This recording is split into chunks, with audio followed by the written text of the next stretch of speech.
kehadiran komputer kuantum mengancam 99% kripto yang ada sekarang.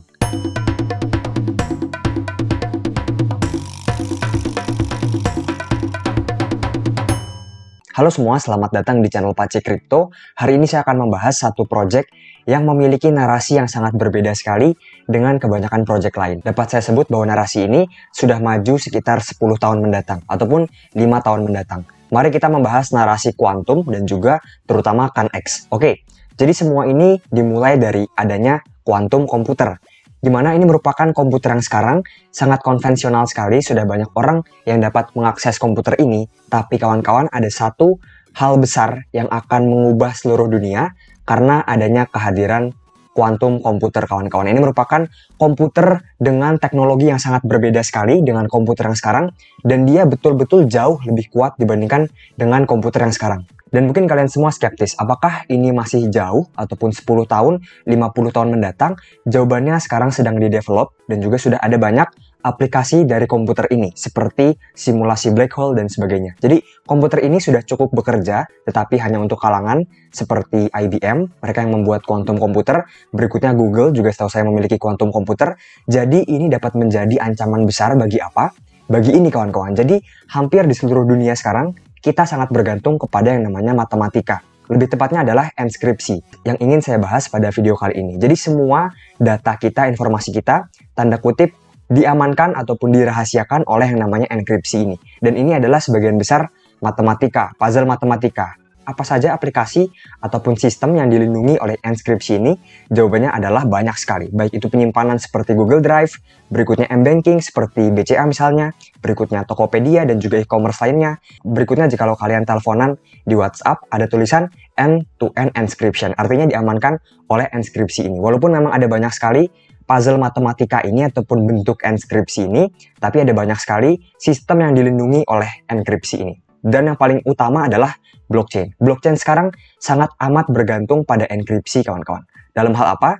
Yang pertama, private key. Ini sangat penting sekali karena private key ini dimiliki oleh setiap wallet, setiap orang, dan dia dapat digunakan untuk menandatangani suatu transaksi. Artinya jika nantinya kuantum komputer dapat menjebol enkripsi yang mengamankan private key di blockchain, artinya dapat memungkinkan transaksi palsu terjadi. Berikutnya, wallet kawan-kawan ya, seed phrase. Karena hampir semua wallet sekarang menggunakan eclipse curve kriptografi dan itu secara teori dapat di-break ataupun dijebol oleh adanya kuantum komputer. Berikutnya, chain, karena kita tahu blockchain ini adalah suatu kotak yang dihubungi oleh suatu rantai. Sebetulnya apakah rantai itu? Rantai tersebut adalah hash kawan-kawan, ataupun sidik jari antara blok. Intinya, ini sangat berkaitan erat dengan enkripsi, dan jika enkripsi dijebol dapat membuat blok palsu dan juga menyebabkan 51% attack ataupun ancaman besar, kolaps besar bagi blockchain Bitcoin dan juga beberapa blockchain lainnya. Berikutnya hashing kawan-kawan. Kita tahu bahwa semua transaksi di blockchain akan dihash nantinya untuk menjadi sidik jari blok tersebut. Nah, untuk hal ini juga menggunakan enkripsi, terutama SHA-256 jika di Bitcoin. Intinya banyak sekali aspek di kripto, di blockchain yang bergantung, yang menggunakan enkripsi ini, walaupun bentuknya berbeda-beda. Jadi enkripsi ini dapat kalian pandang sebagai puzzle matematika yang tidak bisa diselesaikan oleh komputer zaman sekarang. Tapi oleh komputer zaman mendatang, kita tidak tahu hal tersebut.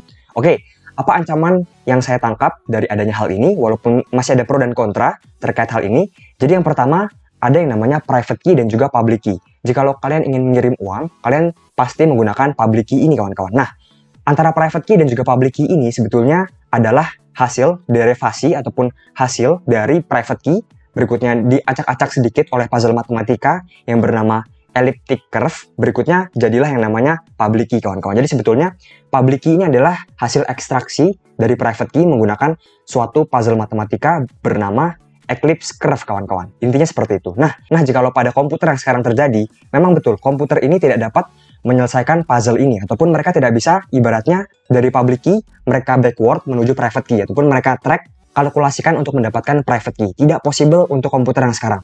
Jikalau possible pun membutuhkan waktu yang sangat lama sekali, ribuan tahun mungkin. Nah, berikutnya dengan adanya kuantum komputer, hal ini memungkinkan untuk terjadi kawan-kawan secara teoritis ya.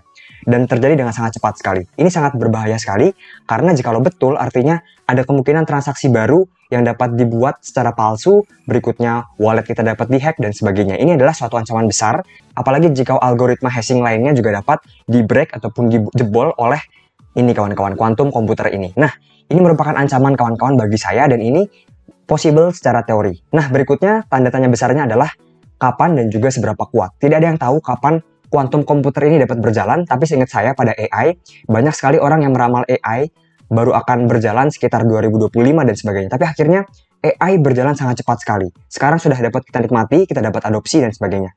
Berikutnya seberapa kuat juga tidak bisa kita prediksi di sini, di mana kita sebelumnya tidak tahu kawan-kawan seberapa besar potensi dari kuantum komputer ini. Saya sangat yakin sekali. Entah orang yang sangat pro dan juga orang yang awam ya. Tidak ada yang tahu kira-kira seberapa kuat kuantum komputer ini, karena sekarang juga dalam tahap eksplorasi ya. Nah, saya akan bahas ini merupakan antitesis dari kuantum ini, di mana kuantum komputer ini memang betul ya, sangat cepat, sangat kuat sekali, dan jauh lebih kuat daripada komputer yang sekarang.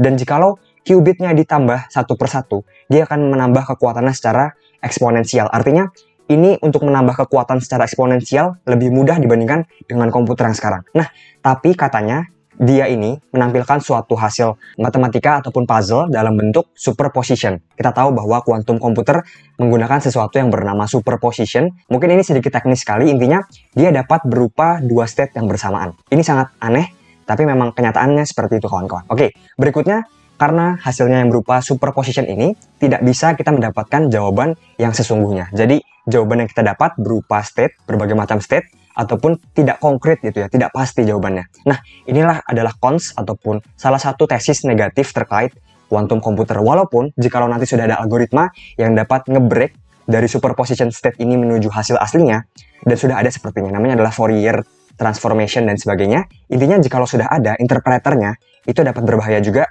untuk ancaman-ancaman tadi. Nah, kenapa bagi saya narasi ini tidak dapat kita sepelekan? Karena Apple sudah mengubah enskripsinya, terutama yang Apple iMessage ini menuju PQC ataupun Post Quantum Encryption. Sorry, harusnya PQE kawan-kawan. Jadi dia sudah siap untuk adanya quantum attack ini. Nah, berikutnya US juga sudah mulai bermigrasi menuju Post Quantum Cryptography kawan-kawan. Dimana sama juga ya. Jadi mereka sudah mulai mempersiapkan untuk kemungkinan adanya quantum attack ini. Oke, ini adalah pacemologi dan ini merupakan slide terakhir mengapa saya rasa narasi ini dapat tergoreng dengan baik. Yang pertama, ini merupakan narasi yang sangat mudah digoreng. Nantinya sama seperti AI, jikalau ada migrasi, misalnya satu project migrasi menuju post quantum cryptography seperti Apple dan sebagainya, mereka akan ikutan naik juga, seperti yang kemarin terjadi. Berikutnya, jikalau ada development baru ataupun pembangunan baru di dunia kuantum, ada kemungkinan narasi ini, ConX ini akan ikutan naik juga. Berikutnya kawan-kawan, karena adanya naratif ini, orang-orang akan mencari kira-kira koin apa yang sudah menggunakan post quantum encryption atau koin yang tahan terhadap serangan kuantum. Berikutnya, apa yang memperkuat narasi ini adalah di mana kita tidak tahu kapan dan juga seberapa kuat kuantum komputer ini akan terjadi.